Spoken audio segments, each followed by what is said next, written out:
The Holy Bible, the King James Version. Wisdom of Solomon, also known as the Book of Wisdom. Chapter 7. I myself also am a mortal man, like to all, and the offspring of him that was first made of the earth. And in my mother's womb was fashioned to be flesh in the time of 10 months, being compacted in blood, of the seed of man, and the pleasure that came with sleep. And when I was born, I drew in the common air, and fell upon the earth, which is of like nature, and the first voice, which I uttered was crying, as all others do. I was nursed in swaddling clothes, and that with cares. For there is no king that had any other beginning of birth. For all men have one entrance into life, and the like going out. Wherefore I prayed, and understanding was given me, I called upon God, and the spirit of wisdom came to me. I preferred her before scepters and thrones, and esteemed riches nothing in comparison of her. Neither compared I unto her any precious stone, because all gold in respect of her is as a little sand, and silver shall be counted as clay before her. I loved her above health and beauty, and chose to have her instead of light, for the light that cometh from her never goeth out. All good things together came to me with her, and innumerable riches in her hands. And I rejoiced in them all, because wisdom goeth before them, and I knew not that she was the mother of them. I learned diligently, and do communicate her liberally, I do not hide her riches.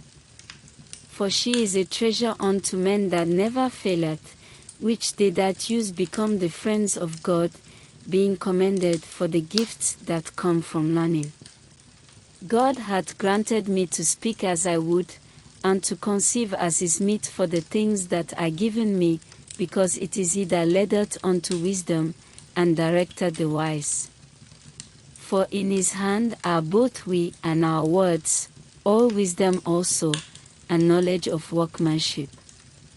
For he hath given me certain knowledge of the things that are, namely, to know how the world was made, and the operation of the elements, the beginning, ending, and midst of the times, the alterations of the turning of the sun, and the change of seasons, the circuits of years, and the positions of stars, the natures of living creatures, and the furies of wild beasts, the violence of winds, and the reasonings of men, the diversities of plants, and the virtues of roots.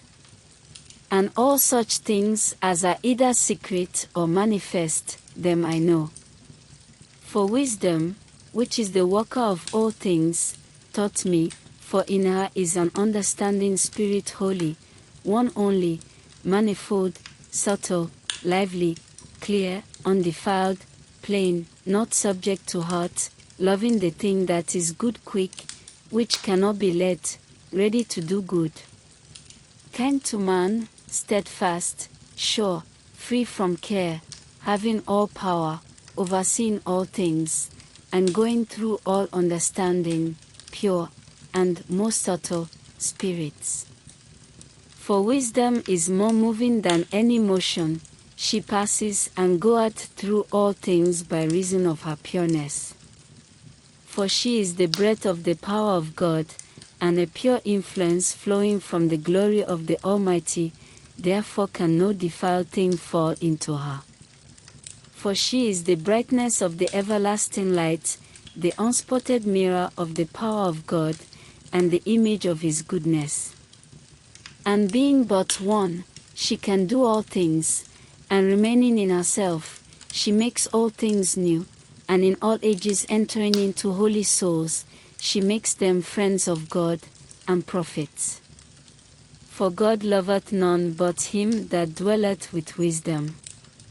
For she is more beautiful than the sun, and above all the order of stars, being compared with the light, she is found before it. For after this comes night, but vice shall not prevail against wisdom.